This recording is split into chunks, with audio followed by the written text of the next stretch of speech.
إخوانه من الأنبياء والمرسلين ثم إلى أرواح مشايخنا ولآبائنا وأمهاتنا ولمن له حق علينا خصوصا مؤلف هذا الكتاب بأن الله يغفر لهم ويرحمهم ويعلي درجاتهم في الجنة وينفعنا بأسرارهم وأنوارهم وعلومهم وبركاتهم في الدين والدنيا والآخرة بسر الفاتحة. أعوذ بالله من الشيطان الرجيم. بسم الله الرحمن الرحيم. الحمد لله رب العالمين الرحمن الرحيم مالك يوم الدين إياك نعبد وإياك نستعين اهدنا الصراط المستقيم صراط الذين أنعمت عليهم غير المغضوب عليهم ولا الضالين آمين. بسم الله الرحمن الرحيم.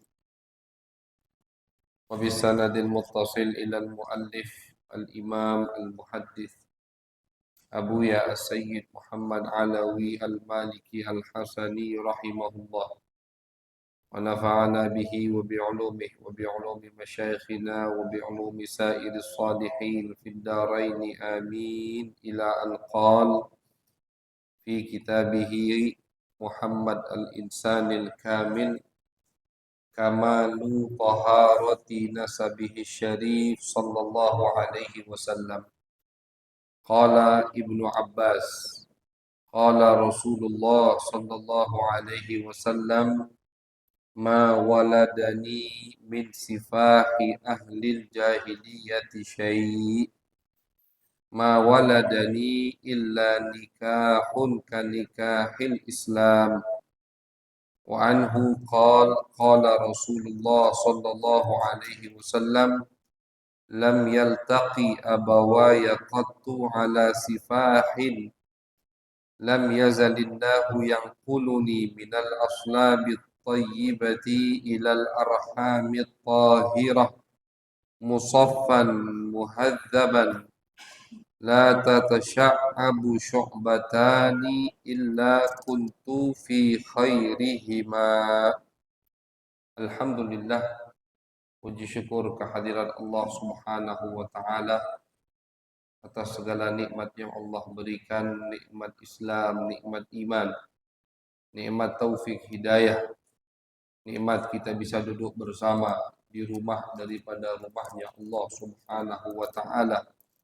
Nikmat kita masih bisa melaksanakan daripada ibadah-ibadah yang sudah diwajibkan oleh Allah Subhanahu wa taala. Mudah-mudahan kita bisa mensyukuri nikmat-nikmat tersebut sehingga makin hari nikmat tersebut makin ditambah oleh Allah Subhanahu wa taala.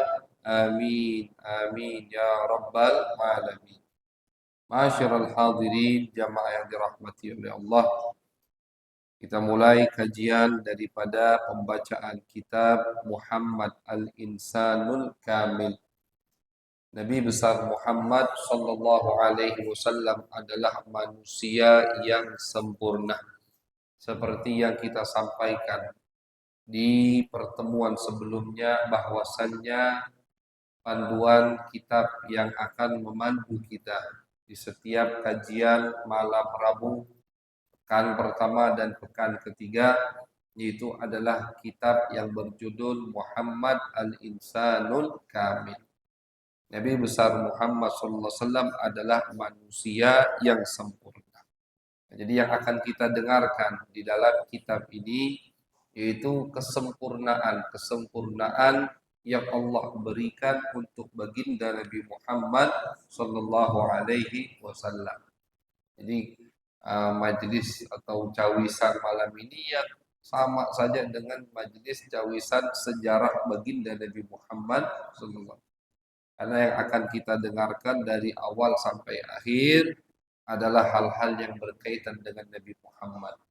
Yang akan kita dengarkan adalah kesempurnaan yang Allah berikan untuk Nabi kita, Nabi besar Muhammad sallallahu alaihi wasallam, agar makin tahu, makin kita bersyukur kepada Allah, makin kenal dengan Nabi, Makin tahu kita siapa Nabi kita, makin bersyukur kita kepada Allah karena telah dijadikan daripada umat baginda Nabi besar Muhammad sallallahu alaihi wasallam.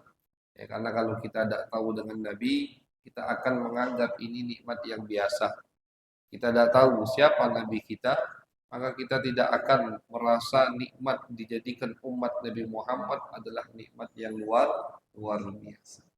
Jadi tujuan daripada kita mengetahui kesempurnaan Nabi agar rasa syukur kita makin bertambah, makin besar setiap harinya karena telah dijadikan termasuk daripada umat Nabi yang sempurna.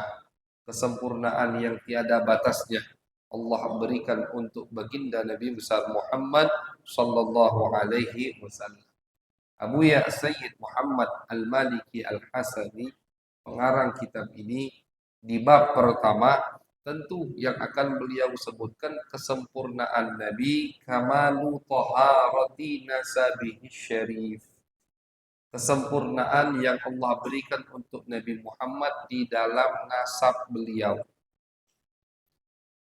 Kesempurnaan yang Allah berikan untuk Nabi Muhammad terkait dengan kakek nenek moyang beliau. Ini bab pertama yang akan disebutkan oleh pengarang kitab ini. Bahwasannya Nabi besar Muhammad SAW memiliki orang tua, kakek, nenek moyang, orang-orang pilihan dari Allah Subhanahu wa Ta'ala. Ini termasuk yang harus diyakini oleh semua pecinta Nabi Muhammad SAW.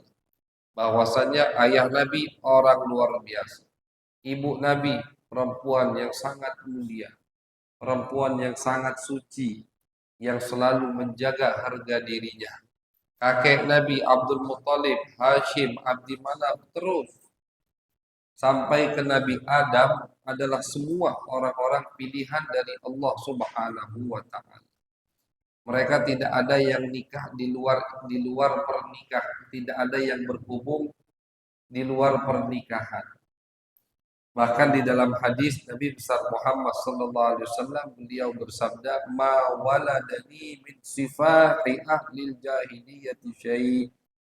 Kata Nabi, tidak ada dari kedua orang tuaku, dari kakek-kakekku yang nikahnya cara orang jahiliyah.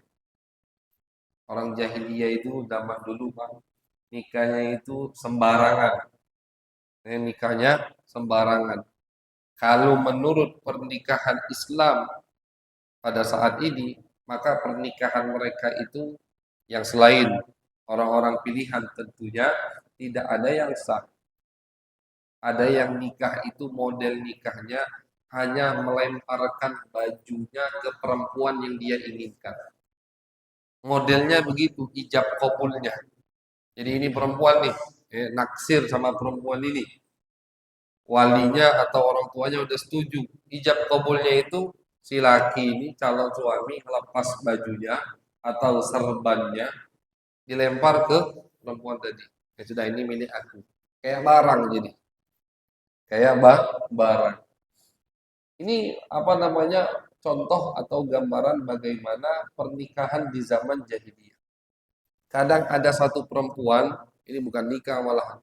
Satu perempuan punya suami lebih dari satu. Punya suami lebih dari satu. Ketika hamil, lahir, ini perempuan bebas mau nunjuk mana bapaknya. Misalkan dia punya hubungan dengan 4 laki-laki. Lahir anak. Bebas perempuan ini. Dicari dari apa namanya teman tidurnya tadi, mana yang paling kaya misalkan, dinisbatkanlah ini anak kau ini. Udah jadi anaknya. Ini termasuk contoh keluarga atau hubungan di zaman jahiliyah. Kalau ada Islam pada saat itu pasti tidak sah. Pasti dinafikan sama agama Islam. Nah kata Nabi, kakek nenek moyangku tidak ada yang pernikahannya seperti itu. Ma waladani illa nikahun kanikahil Islam. Kata Nabi, semua kakek nenek moyangku yang nantinya aku akan lahir dari garis keturunan mereka, itu semuanya nikahnya seperti nikah Islam. Ini Nabi yang ngomong. Hadis diriwayatkan oleh Imam Tabrani dan Imam Baihaqi. Jadi umpama sudah ada agama Islam, maka pernikahan Abdullah dan Siti Aminah pasti sah menurut agama Islam. Abdul Muthalib dan istrinya Fatimah, ibu dari Abdullah, pasti sah. Hashim dan istrinya ibu Abdul Muthalib pasti sah menurut agama Islam. Abdul Manaf dan ibu Hashim terus sampai ke atas. Tidak ada yang pernikahannya atau hubungannya itu di luar pernikahan, artinya dari perzinaan, tidak ada. Semua kata Nabi pernikahan mereka umpama sudah ada agama Islam, maka akan disahkan oleh agama Islam. Sah semua.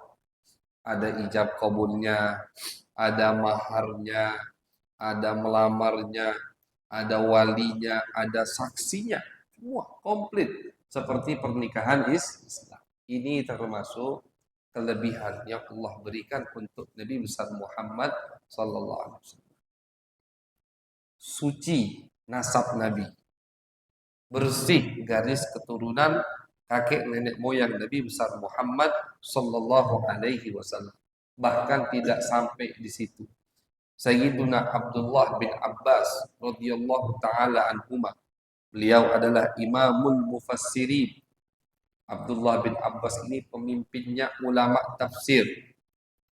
Semua ulama tafsir dari kalangan atau dari generasi tabi'in itu mayoritas muridnya Abdullah bin Abbas. Karena beliau Allah berikan pemahaman yang luar biasa terhadap Al-Qur'anul Karim. Tentunya berkat doa Nabi Muhammad sallallahu alaihi wasallam.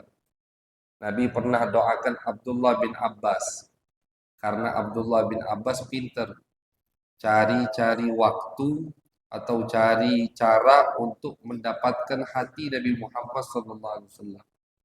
Nabi lagi nginap di rumah istri beliau yang bernama Maimunah.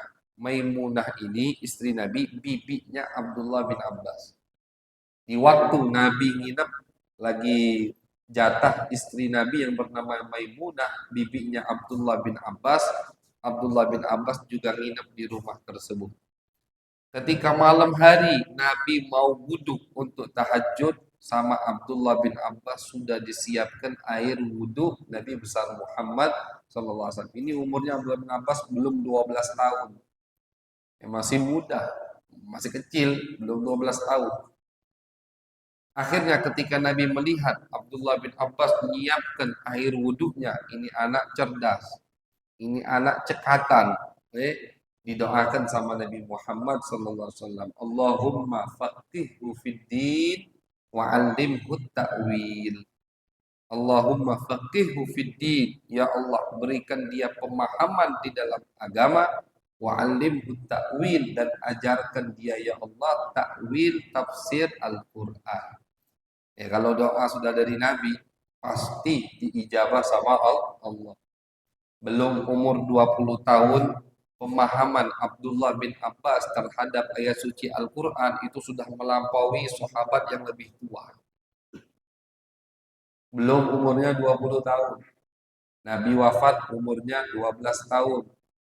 Di zaman khilafah, masa jabatan Khalifah Sayyidina Umar bin Khattab selalu membawa Abdullah bin Abbas ketika lagi rapat dengan sahabat-sahabat tua. Selalu diajak sama Sayyidina Umar. Abdullah bin Abbas ini muridnya Sayyidina Umar. Sahabat-sahabat tadi ngerasa cemburu lah. Wahai Khalifah, kenapa Abdullah kau ajak sedangkan kami juga punya anak-anak seumuran Abdullah? Boleh tak kami ajak anak kami juga rapat ikut kalau kumpul bahas satu masalah? Dikomentari sama sahabat lain. Akhirnya sama Sayyidina Umar ingin diberitahu sahabat lain bahwasannya beliau mengajak Abdullah bin Abbas karena pemahamannya yang luar biasa terhadap Al-Quran. Pendapatnya ingin selalu didengarkan oleh Umar bin Khattab. Dites sama Sayyidina Umar. Kata Sayyidina Umar bin Khattab, apa menurut kalian maksud dari surat yang berbunyi idza jaa nasrullahi wal fath, surat An-Nasr. Apa maksud dari ayat ini? Idza jaa nasrullahi wal fath wa ra'aitan nas yadkhuluna fi dinillahi afwaja fasabbih bihamdi rabbika wastaghfirhu innahu kana tawwaba. Sahabat-sahabat yang lain jawab, Allah ngomong, kalau sudah datang pertolongan dari Allah, maka banyak-banyaklah istighfar, terima kasih kepada Allah. Pemahaman yang dasar, yang rata-rata dipahami oleh beberapa sahabat yang pada saat itu hadir. Kata Sayyidina Umar, wahai Abdullah, apakah itu yang kau pahami dari ayat-ayat tadi? Jawab Abdullah bin Abbas, bukan wahai Khalifah. Terus apa yang kau pahami dari ayat tersebut, dari surat An-Nasr? Surat An-Nasr ini turun ketika Nabi berhasil mensucikan kota Mekah di tahun ke-8 Hijriyah. Selesai kota Mekah dibersihkan sama Nabi dari kemusyrikan, dari berhala, turun surat An-Nasr. Apa jawab Abdullah bin Abbas? Yang aku pahami dari surat tersebut, wahai Khalifah, bahwasanya Allah menyebutkan, wahai Muhammad, ajalmu sudah dekat. Ajalmu sudah dekat. Kalau kita baca artinya ini ayat, tidak ada sama sekali Allah menyinggung masalah umur, masalah ajal.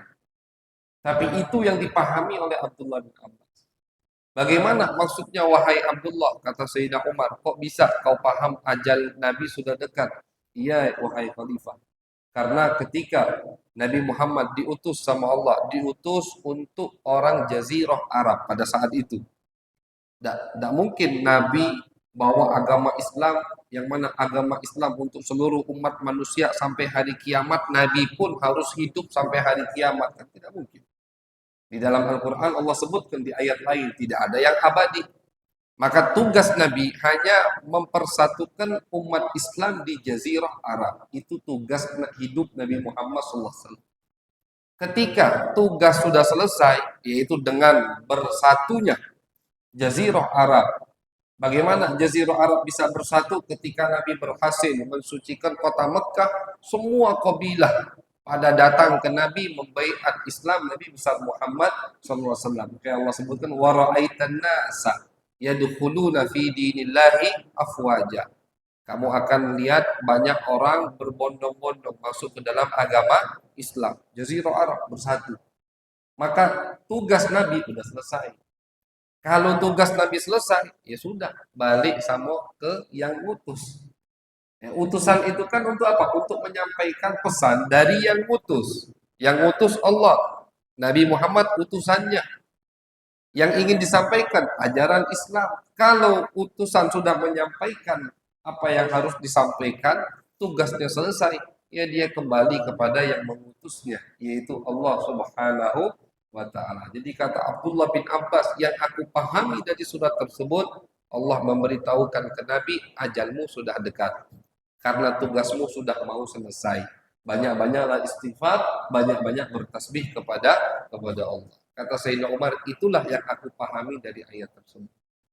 Pemahaman yang begitu luar biasa dari Abdullah bin Abbas, sahabat dan sepupu Nabi besar Muhammad sallallahu alaihi wasallam. Nah, Abdullah bin Abbas ini ketika beliau menafsirkan ayat di dalam surat Asy-Syu'ara yang berbunyi wa taqallubaka fis sajidin.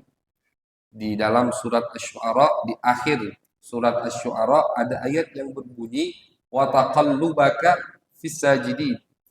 Allah sedang menyebutkan nikmat-nikmat pemberian-pemberian Allah kepada Nabi Muhammad SAW.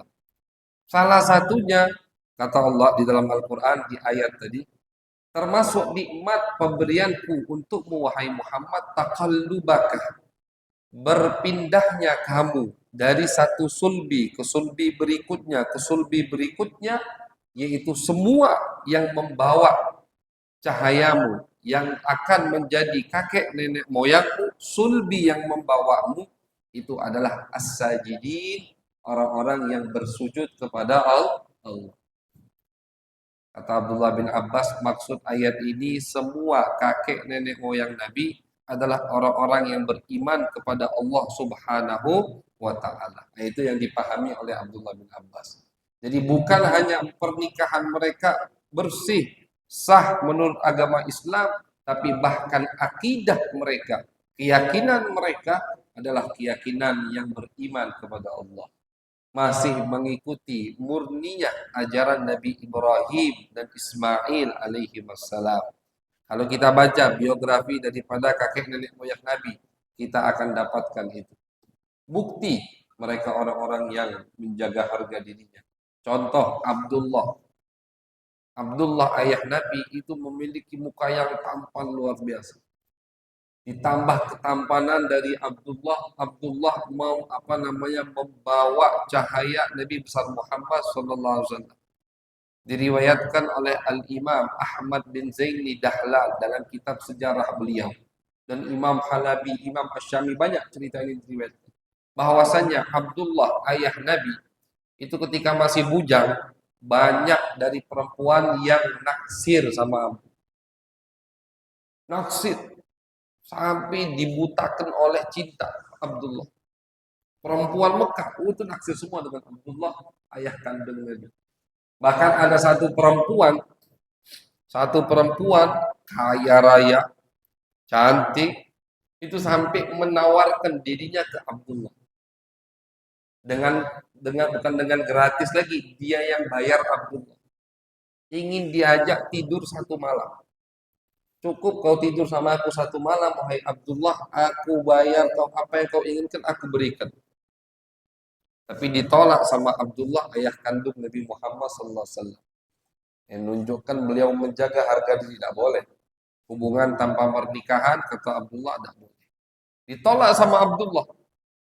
Ketika Abdullah menolak, akhirnya Abdullah nikah dengan Siti Aminah. Ini perempuan terus. Ya, bukan satu kali, cuma menggoda Abdullah. Tiap Abdullah, ayah Nabi, lewat rumahnya, itu selalu digoda oleh perempuan itu.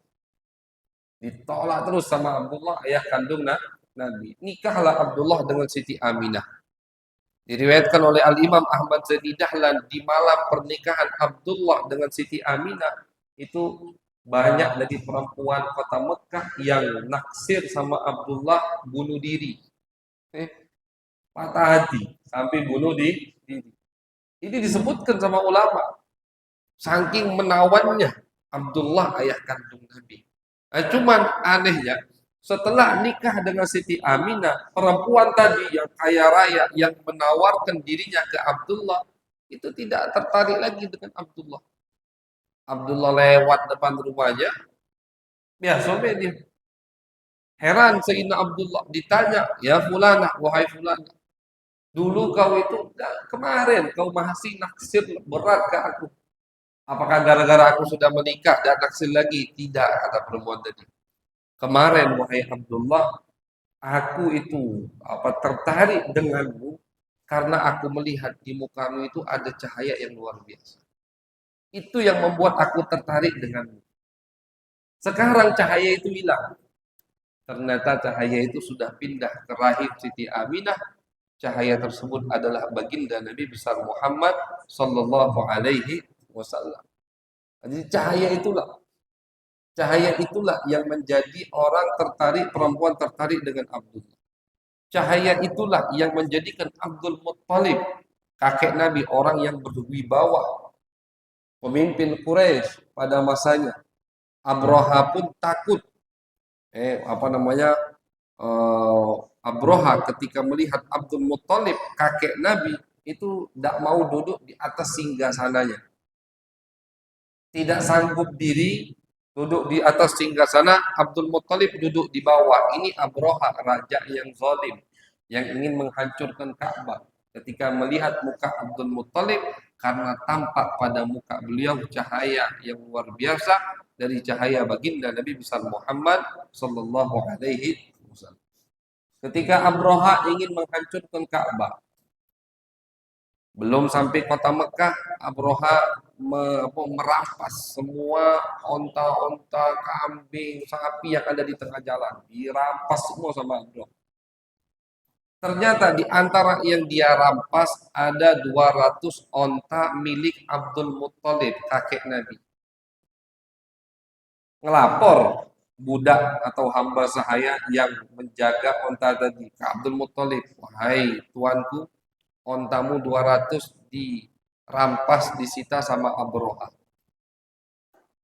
Datang Abdul Muthalib ke kemah Abroha, masuk ke kemah Abroha.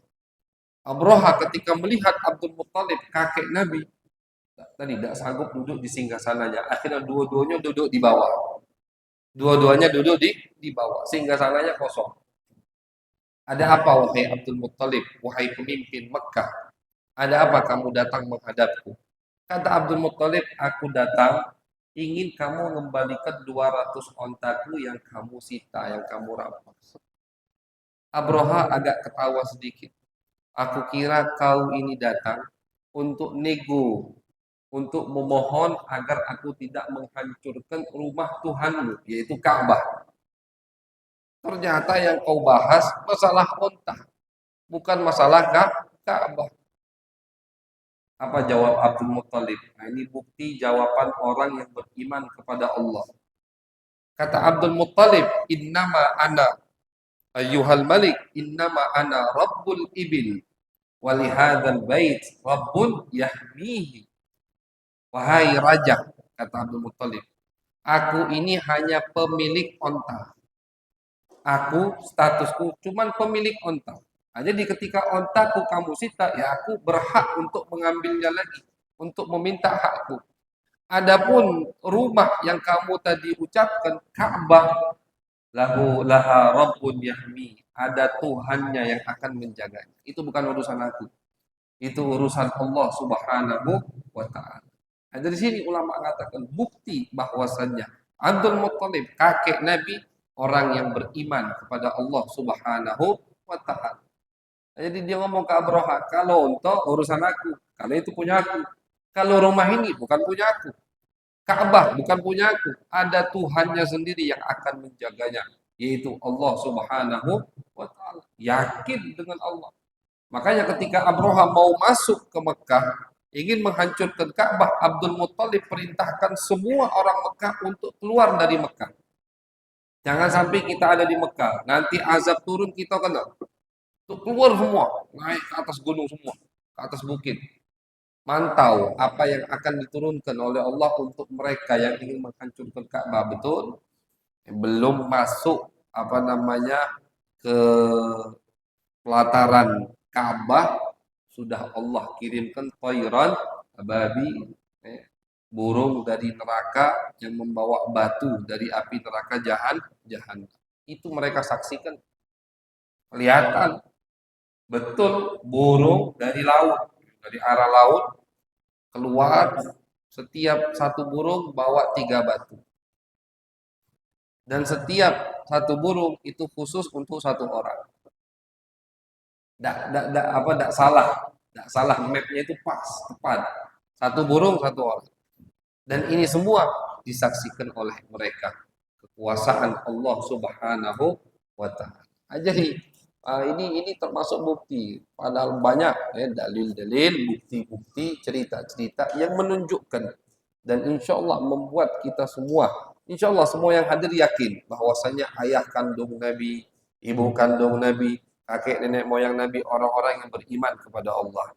Cuman kenapa kita sebutkan dan disebutkan sama ulama dalil-dalilnya bukan karena mereka ragu, tapi agar ketika kita yakin, kita cinta dengan Nabi, dilandasi, dibarengi dengan ilmu.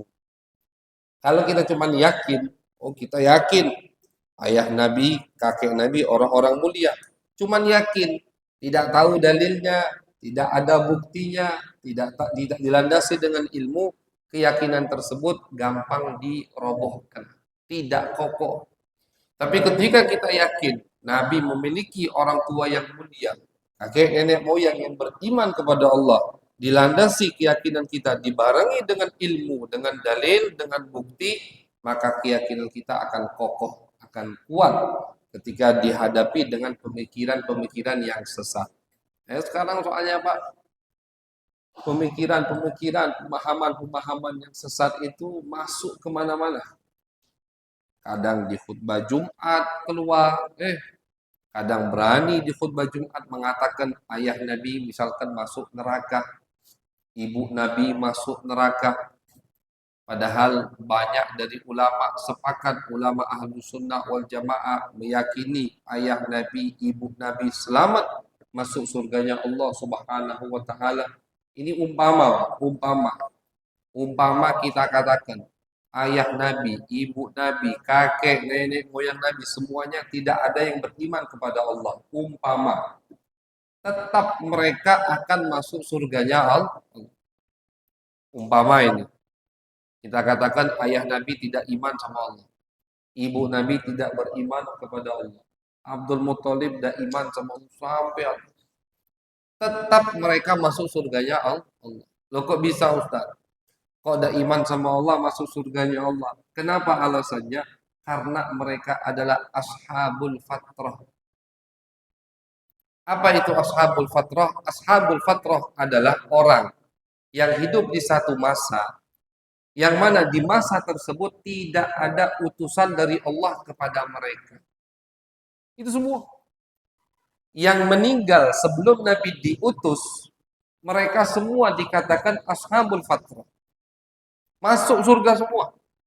Tidak ada yang masuk neraka walaupun mereka nyembah berhala, berzina, mencuri, zalim misalkan.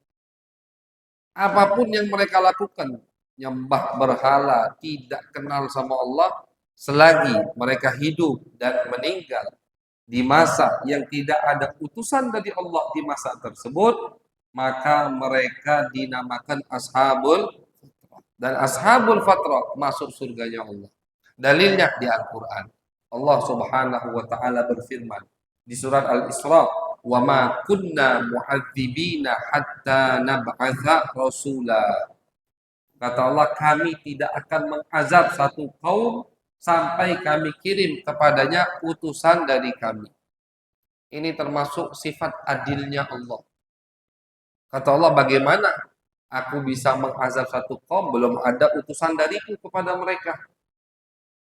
Tidak akan kami mengazab satu kaum sampai kami kirim dulu utusan dari kami kepada mereka. Datang utusan dari kami, mengatakan aku adalah utusan Allah, menjelaskan mana yang benar, mana yang salah, ngasih dalil, ngasih mukjizat, masih tidak iman, baru masuk neraka jahanam.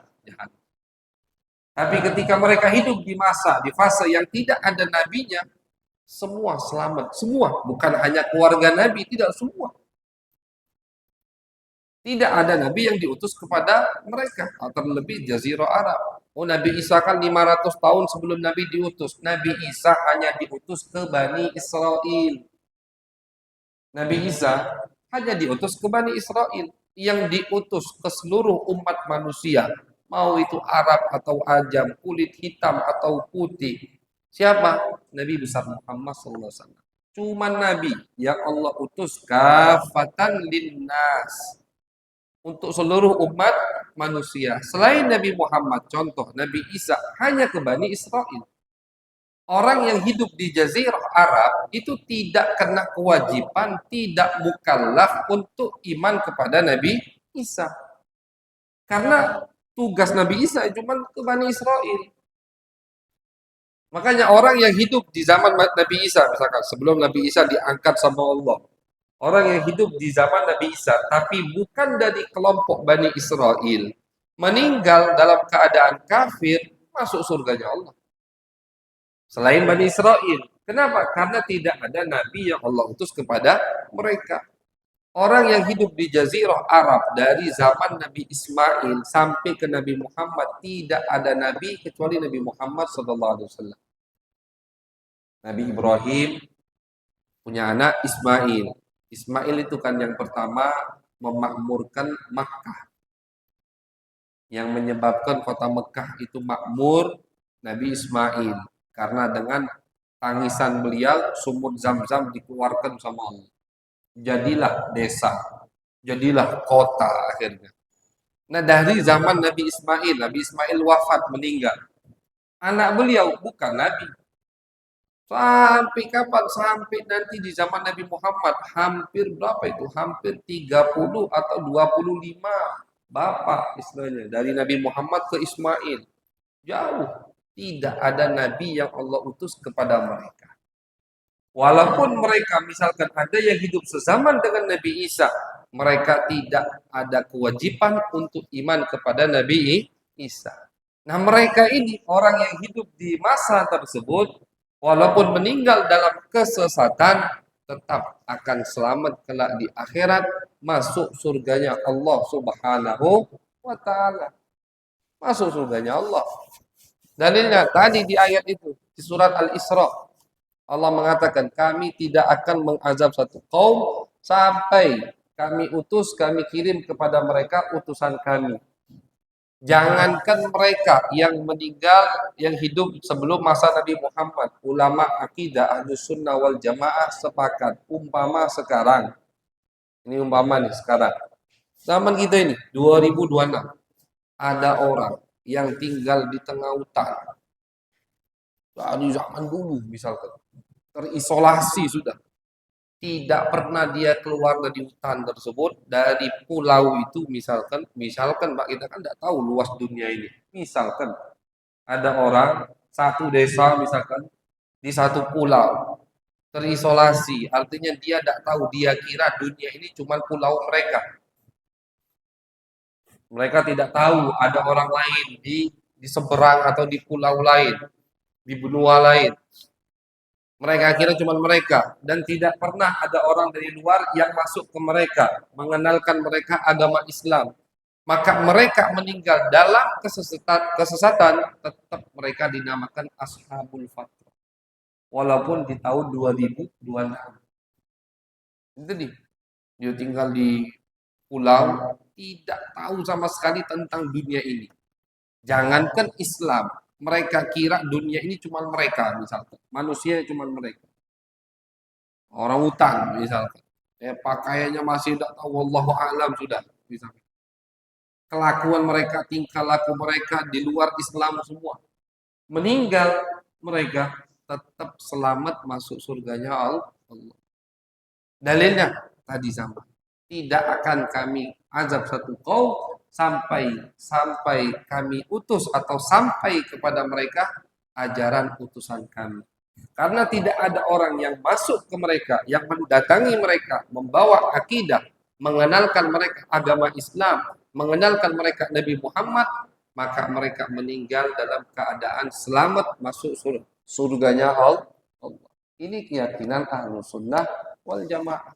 Nah, jadi jangankan yang meninggal sebelum Nabi diutus, yang hidup sekarang tidak tahu tentang Islam dengan artian tadi, bukan tidak tahu tentang Islam karena tidak pernah belajar, dia tinggal di tengah kota, banyak masjid di sekitarnya, banyak majelis taklim, kiai banyak, cuman dianya saja tidak mau belajar, itu tidak maafu, tidak dimaafkan.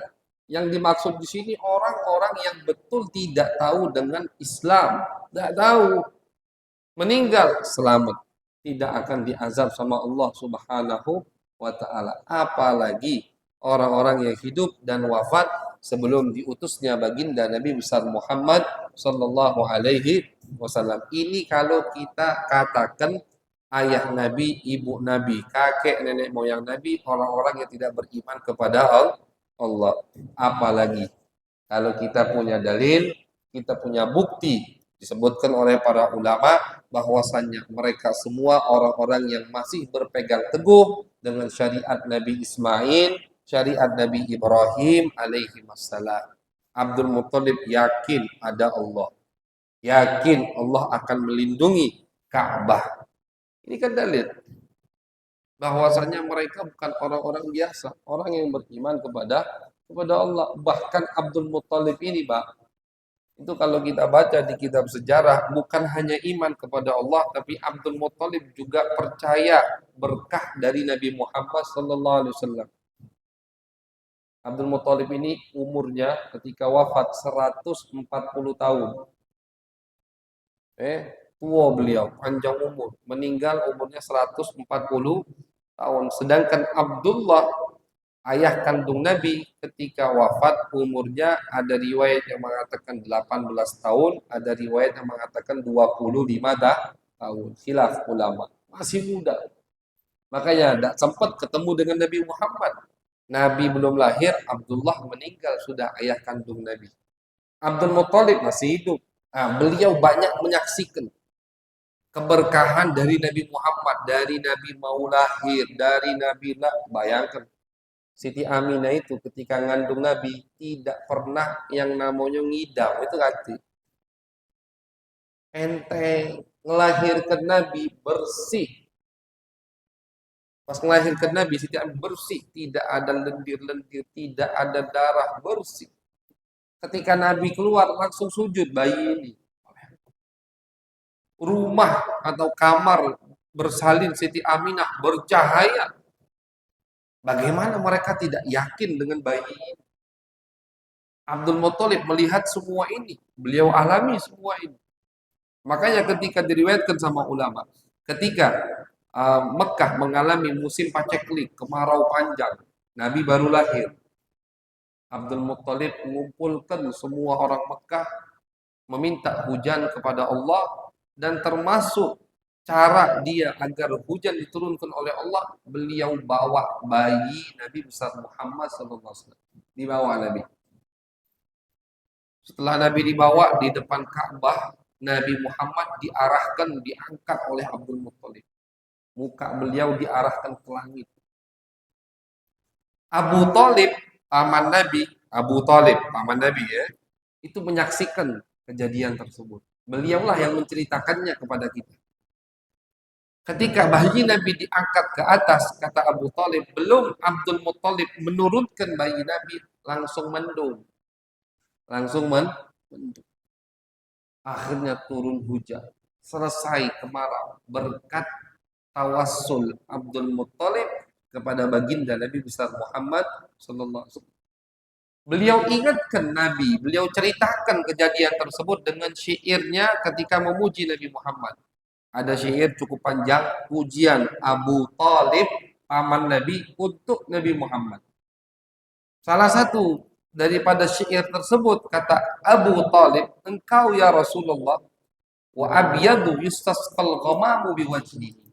Engkau ya Rasulullah memiliki muka yang sangat indah, sehingga muka indahmu itu bisa memancing hujan ya Rasulullah.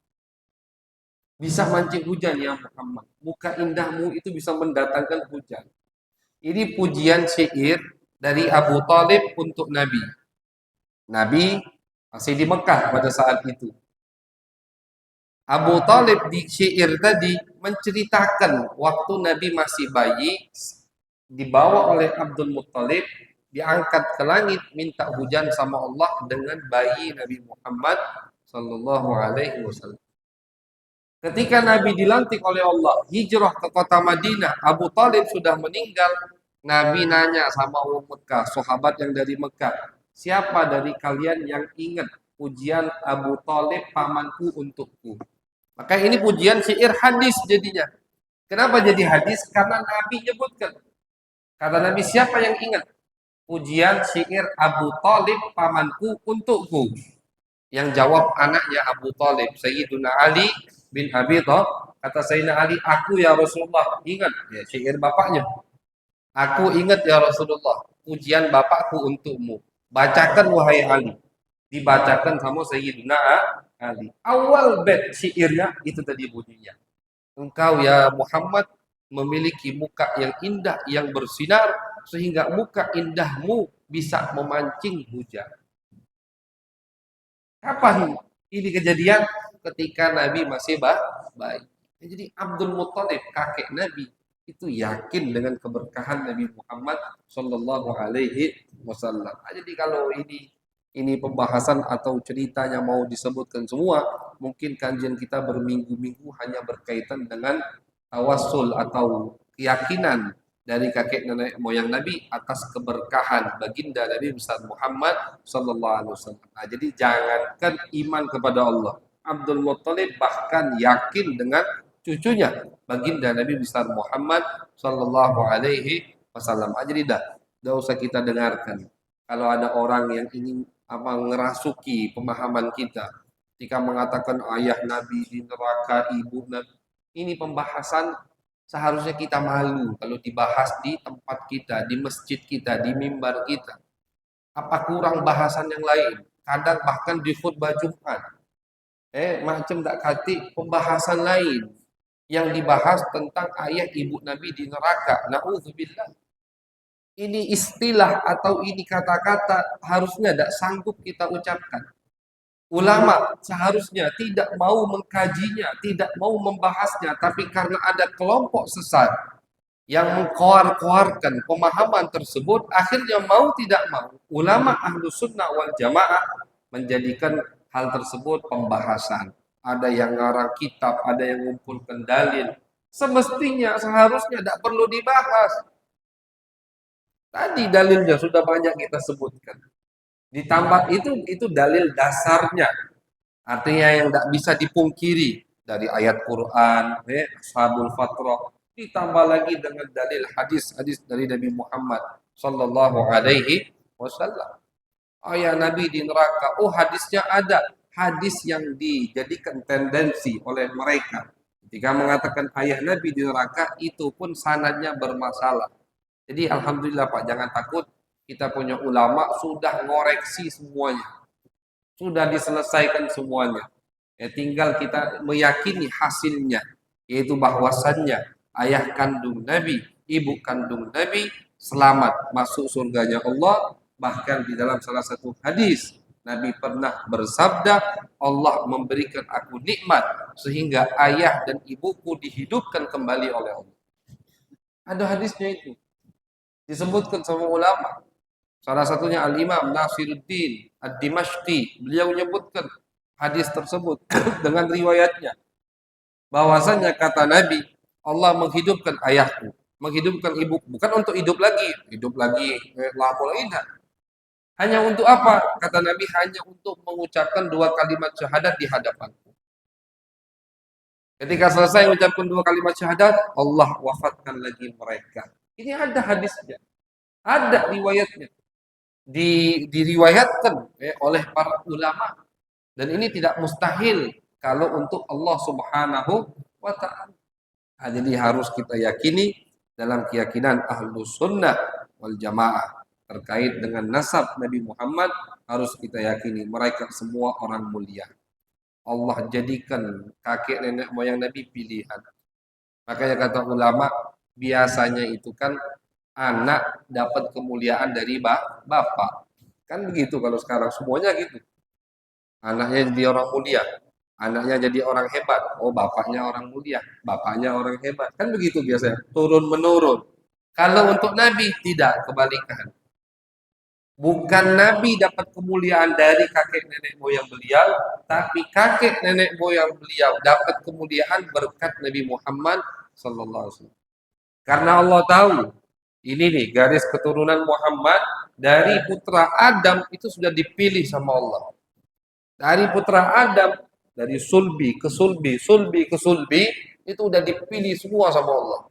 Dari anaknya Adam sampailah ke Abdullah, Abdullah berpindah ke rahim Aminah, lahirnya Nabi besar Muhammad sallallahu alaihi wasallam. Nah, jadi mereka jadi orang pilihan, jadi orang hebat, jadi orang mulia karena siapa? Karena Nabi besar Muhammad sallallahu alaihi wasallam. Ini hanya khusus untuk Nabi.